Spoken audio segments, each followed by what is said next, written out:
आपका भी नाम जिस तरह से मुकदमों में है, क्या आपका मुकदमे मेरे ऊपर भी हैं।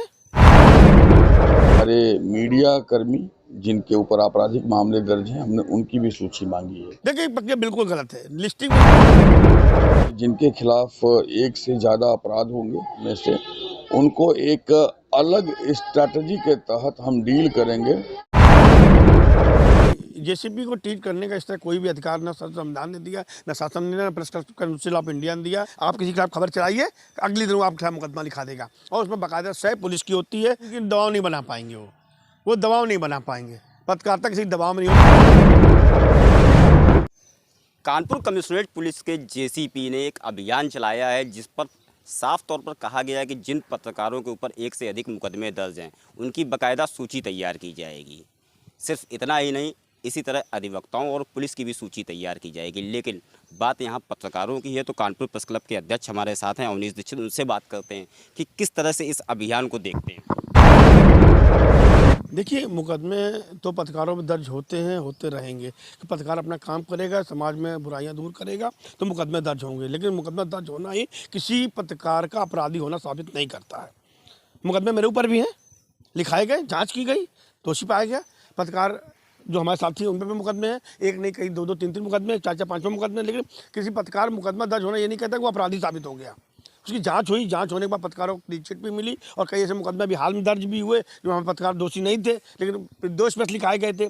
समाज में बुराइयां दूर करेंगे, अपराधियों के खिलाफ खबर चलाएंगे तो इस तरह मुकदमे लिखाए जाएंगे। और एक प्रथा सी बन गई है, पत्रकारों पे मुकदमे लिखाने का एक सिस्टम बन गया है। आप किसी के खिलाफ खबर चलाइए, अगले दिन वो आपके खिलाफ मुकदमा लिखा देगा और उसमें बाकायदा सह पुलिस की होती है, वकीलों की होती है। बिना उनकी सह के कोई भी मुकदमा ऐसा किसी थाने में नहीं लिखा जा सकता। आप आम आदमी को भेज दीजिए थाने में कि जाकर के किसी के खिलाफ मुकदमा लिखा, नहीं लिखा पाएगा। लेकिन पत्रकार के खिलाफ मुकदमा अगर आता तो सबसे प्रायोरिटी पर लिख देती है कि पहले बिना जाँच के पहले मुकदमा लिख दो, बाद में जाँच होती रहेगी। जेसीपी के द्वारा कहा गया है जिन पत्रकारों के ऊपर एक से अधिक मुकदमे होंगे उनकी बाकायदा लिस्टिंग की जाएगी, सूची तैयार की जाएगी और उन्हें अलग तरह से ट्रीट किया जाएगा। जेसीपी को ट्रीट करने का इस तरह कोई भी अधिकार न संविधान ने दिया, न शासन ने, न प्रेस काउंसिल ऑफ इंडिया ने दिया। और चूँकि हम लोग चौथे स्तंभ हैं, उन्हें कहने में और करने में बड़ा अंतर। एक मुकदमे और चार मुकदमे, आप हमारे मुकदमे की जाँच कराइए ना। अगर हम लोग चार्जशीटेड हुए हैं, अगर हम लोग न्यायालय में हम लोग को दोषी करार दिया गया तब अपराधी माने ना। मुकदमे तो किसी पुलिस अधिकारियों पर नहीं होते क्या? अभी हाल कितने पुलिस अधिकारियों मुकदमे हुए, पाटीदार को उदाहरण ले लीजिए, जेल तक गए। वो तो वसूली में आदमी सुसाइड कर लिया व्यापारी ने, तो कितने मुकदमे बता दें। अभी आपके ये अनिरुद्ध सिंह एसपी देहात मेरठ से परसों हटाए गए, 20 लाख रुपए मांग रहे थे फ़ोन पर किसी से, स्कूल संचालक से। इनकी पत्नी जो कानपुर अभी नई अभी एडीसीपी होकर आ रही हैं, इनका खुद का विवाद वहाँ पे बनारस में अपने मकान मालिक से हुआ। तो चाहे वकील हो या पत्रकार हो, पुलिस, मुकदमे अगर समाज में जो गंदगी दूर करने निकला है तो मुकदमे होंगे और कोई रोक नहीं पाएगा। और लेकिन जांच उसकी हो जाती है, दूध का दूध पानी हो जाएगा, क्लियर हो जाता है कि पत्रकार दोषी है कि नहीं। और ऐसे कोई मुकदमे ले आए जिसमें पत्रकार के खिलाफ चार्जशीट लगी हो या पत्रकार कोई जेल गया हो, पत्रकार के खिलाफ कोई भी इस तरह कोई घटना हुई हो, पत्रकार कहीं दोषी साबित हुआ हो। पत्रकार ऐसे होते हैं जो पत्रकारिता की आड़ में कई तरह के इनलीगल कारोबार में शामिल हो जाते हैं, उन पर भी मुकदमे दर्ज है। कहीं ये पुलिस की कार्रवाई उस फेवर में तो नहीं जा रही? देखिए, उस फेवर में जाएगी तो हम लोग समर्थन भी करेंगे और आप भी करेंगे, स्वाभाविक सी बात है।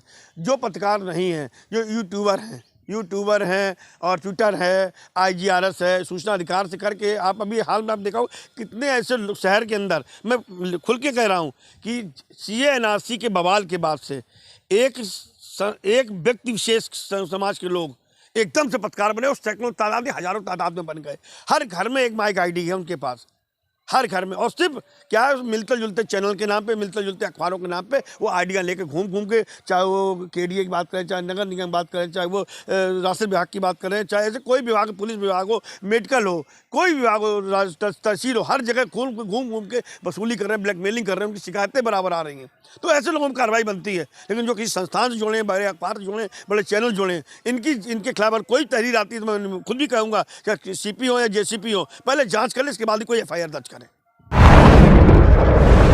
लगातार ऐसा देखने को मिला है कि कानपुर के अधिकारी, प्रशासन या फिर जो अन्य अधिकारी और भी प्रशासनिक अफसर हैं, वो कहीं ना कहीं पत्रकारों पर एक स्ट्रेटजी के तहत ये दबाव बनाने का प्रयत्न कर रहे हैं। नहीं, ये उनकी दबाव नहीं बना पाएंगे, वो दबाव नहीं बना पाएंगे। पत्रकारिता किसी दबाव में नहीं होती और आज का नहीं सालों का इतिहास रहा है।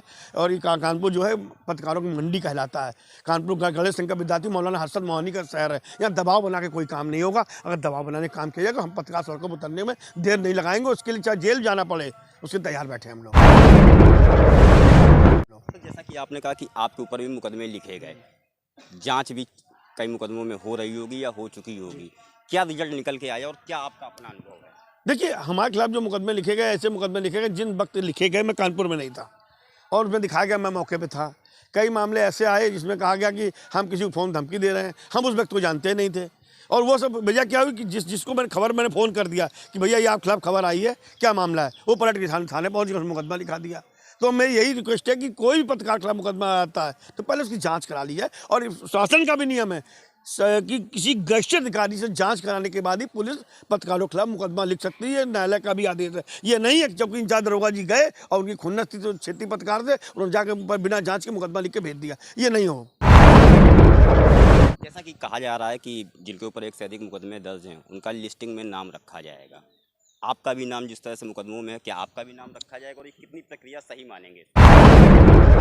देखिए, प्रक्रिया बिल्कुल गलत है। लिस्टिंग में नाम डालना कि 1 मुकदमे, 2 मुकदमे, 3 मुकदमे पे, ये कोई हम लोग कोई अपराधी नहीं है और ना ही किसी आपराधिक कृत्य में आज तक शामिल हुए हैं, ना ही कोई आपराधिक कृत्य में लिप्त पाए गए हैं।